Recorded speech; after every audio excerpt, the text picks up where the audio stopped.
If you're experiencing a verification pending status with Cairo Amman Bank in Switzerland, follow these steps to resolve the issue quickly. Step 1. Check your email. Ensure that you have received any communication from Cairo Amman Bank regarding your verification. Look for emails that may require you to confirm your identity or provide additional information. Step 2. Gather required documents. Don't continue before doing this. A lot of online accounts end up exposed in breaches without people even realizing it. Use ESRC to constantly monitor your email and accounts and get alerted immediately if your information gets leaked online. It scans billions of breached records 24/7 in the background. And honestly, for a few dollars a month is something everybody should probably have. Link in the description.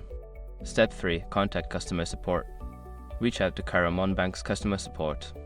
Use the contact information provided on their official website to inquire about the status of your verification and ask for specific steps to resolve the pending status. Step 4. Submit additional information. If customer support requests additional documentation or information, submit it promptly. Ensure that all documents are clear and legible to avoid further delays. Step 5. Follow up.